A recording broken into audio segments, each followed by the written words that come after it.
किसानच्या संदर्भात आणि नमो योजनेच्या संदर्भात काही महत्त्वाचं असं अपडेट आहे।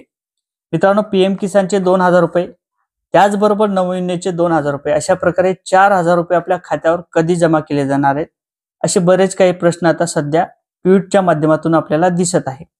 आणि मित्रांनो, त्याच्या संदर्भात काही महत्त्वाचं असं अपडेट आहे। मित्रांनो, पैसे कधी जमा केले जातील, त्याचबरोबर काही महत्त्वाची कामं असणार आहेत।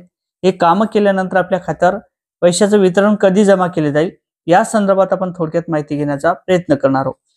तर मित्रांनो, मी गणेश ठाकरे, कृषी न्यूज या YouTube चॅनलवरती आपलं सहर्ष स्वागत आहे।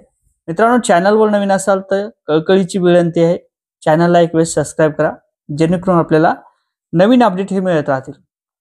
तर मित्रांनो, चला सुरू करूया आजचा आपला व्हिडिओ।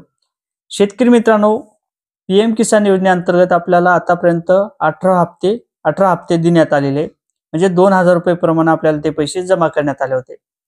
आता शेतकऱ्यांना प्रतीक्षा आहे 19 हप्त्याची। मित्रांनो, त्यापूर्वी आपल्याला 19 हप्ता हा निश्चित जमा केला जाणार आहे, खात्यावर हे पैसे जमा केले जाणार आहे।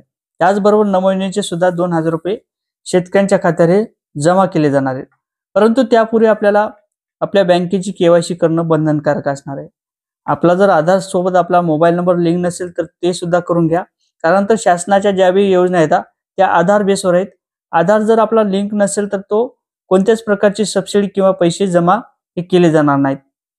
त्यामध्ये आपली दुष्काळी असेल, पीक विमा असेल, नुकसान भरपाई असेल, त्याचबरोबर पीएम किसानचे पैसे असतील, नमो योजनेचे पैसे असतील, अशा पद्धतीचे कोणतेच पैसे तुमच्या खात्यावर हे जमा केले जाणार नाहीत।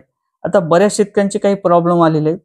सातबाराचं नाव गणेश आणि आधार कार्डचं नाव गणेशराव, किंवा वडिलांच्या नावामध्ये काही तफावत किंवा आडनावामध्ये तफावत, या कारणाने तो बँकेचा डाटा आणि बँकेचं डिटेल आणि सातबाराचे डिटेल अशा पद्धतीने तो डाटा मॅच होत नाही। त्या कारणाने ते पैसे त्या शेतकऱ्यांच्या खात्यावर जमा केले जात नाहीत। म्हणजे पीक विमा असेल, नुकसान भरपाई असेल, पीएम किसानचे पैसे असेल किंवा एखाद्या शासनाच्या योजनेची सबसिडी असेल, कोणत्याच प्रकारचे ते पैसे शेतकऱ्यांच्या खात्यावर जमा केले जात नाहीत। त्यासाठी आपल्याला आपलं आधार डिटेल आहे ती चेक करून घ्या।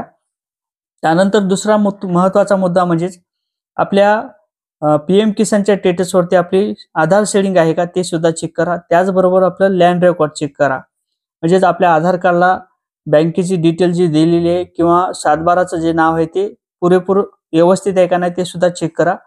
जर त्या ठिकाणी आपलं लँड रेकॉर्ड जर नो असेल तर मात्र आपल्याला पैसे पीएम किसानचे सुद्धा मिळणार नाहीत, नमो योजनेचे सुद्धा पैसे मिळणार नाहीत। त्यासाठी आपली व्यवस्थित चेक करून घ्या डिटेल। त्यानंतर दुसरा मुद्दा आहे की आपलं डीपीटी अंतर्गत ते खातं आधार सोबत लिंक आहे का ते सुद्धा चेक करून घ्या।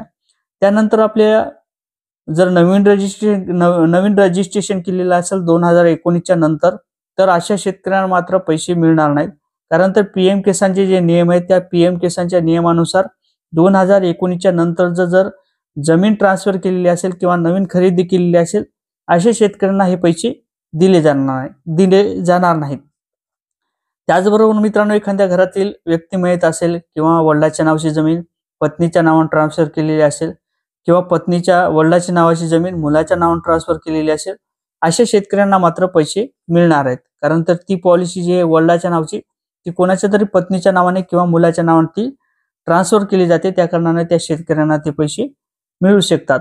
त्या कारणाने आता पीएम किसानचे 2000 रुपये आणि नमो योजनेच्या संदर्भात 2000 रुपये अशा प्रकारे हिवाळी अधिवेशनात त्याची मंजुरी देण्याची तरतूद करण्यात आलेली, आणि जे बजेट आहे ते निधी मंजूर करण्याची प्रोसेस सुद्धा सुरू केलेली आहे।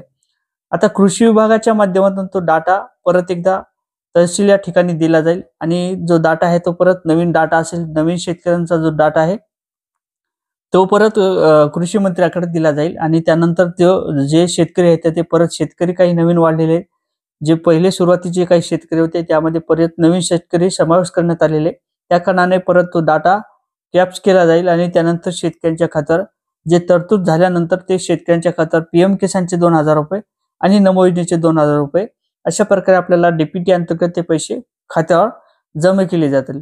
परंतु यासाठी आता सध्या तरी कोणत्याही प्रकारची तारीख डिक्लेअर करण्यात आलेली नाही। तारीख ज्यावेळेस डिक्लेअर केली जाईल त्यानंतर आपल्या शेतकऱ्यांच्या खात्यावर पैसे 2000 रुपये पीएम किसानचे आणि 2000 रुपये नमो योजनेचे अशा प्रकारे 4000 रुपये शेतकऱ्यांच्या खात्यावर हे जमा केले जातील। तर मित्रांनो, अशा प्रकारे एक महत्त्वपूर्ण असं अपडेट होतं। नक्की चॅनलवर नवीन असाल तर चॅनलला सबस्क्राइब करा, व्हिडिओ शेअर करायला विसरू नका। जय शिवराय।